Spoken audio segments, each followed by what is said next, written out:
The NFL quarterback is like a shipmaster. He is the centerpiece that holds the ship together. If there's no one to lead the crew, then everything falters. For the Jaguars, that is exactly what they are in search of. You hear the names LeBron James, Dwayne Wade, and even Tim Duncan a lot during the finals. But who would have thought Danny Green would be one to shine? After being cut twice by the Spurs, Green has shown it was a smart move to keep him on the roster, especially for a series that has been back and forth with plenty of momentum changes. LeBron James and the Heat continue to, well, not be on fire, to say the least. In the past 3 games against the Spurs, LeBron has struggled shooting from the field, being held to under 20 points.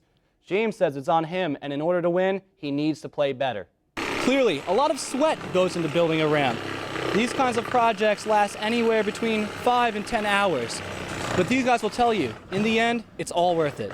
I'm here with senior point guard Shorty Spencer of the women's basketball team following a historic performance in the first game of the 2013 campaign.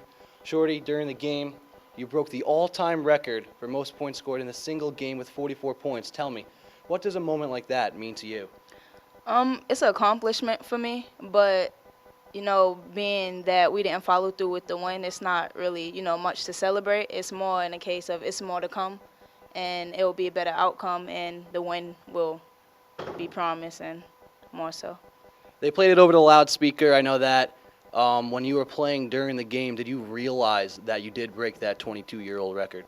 No, I didn't realize at the point. I just was so in tune to the game and getting us back in it. I noticed till the next day, actually.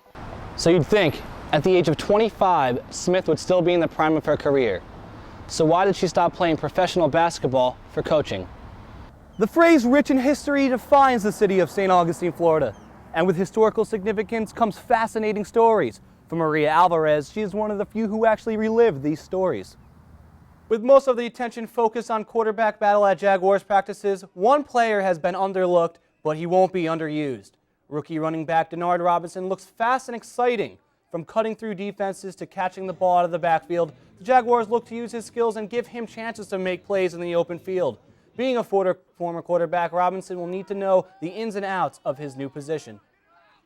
I've been playing football my whole life, so I'm not scared to throw my body or just use it. But Coach Richardson is a great coach, and he teaches me how to do different things in blocking, and there's different basic things that you need to learn how to do when you block. So that's what I'm doing right now, just learning from him and being a sponge. The Heat struggled early on in Game 5 as Danny Green had the hot hand. Second quarter, quick pass to Green, who's standing behind the arc, hits one of his 6 3-pointers of the night. With Heat only down by 4 in the third, Wade puts up a shot, makes it, and gets fouled by Ginobili, giving Miami the chance to bring it within 1. But then fourth quarter, Heat desperate for a basket. James misses. It's rebounded by Ginobili, and he dishes it out to none other than Danny Green.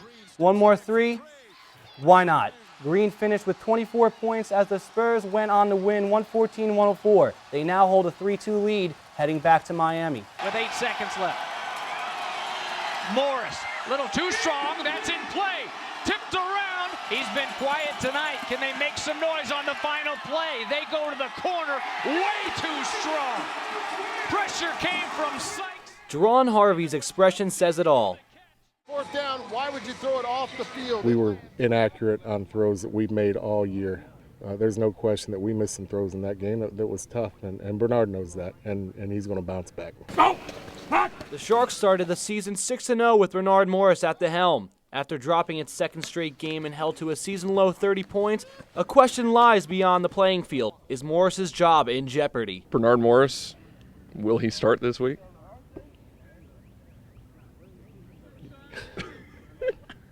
I'm not going to answer any questions. I mean, we give both our quarterbacks a lot of reps. 3-year veteran R.J. Archer is the man behind Morris. With the offense in decline the past 2 games, Coach Moss could go in another direction.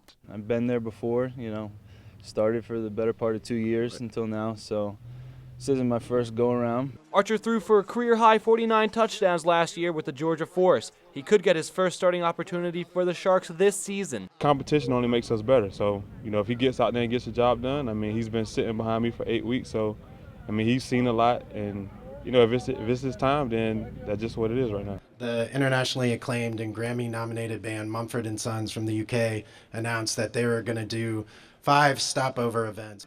They announced that the 5th stopover they're doing September 13th and 14th of this year is going to be in St. Augustine, right downtown. 25,000 people from all over came for the Gentlemen of the Road music tour. With the city flocked with people, the plan was simple: follow the signs and prepare to be entertained. When the lights turned on the crowd, you can see everybody jumping up and down and singing, and you could hear them, and it was just beautiful. It was like a beautiful sight to see everyone living in the moment. The Vice President of Strategic Partnerships for AC Entertainment, Jeff Quare, was one of the men in charge setting this up. So why choose a small town like St. Augustine?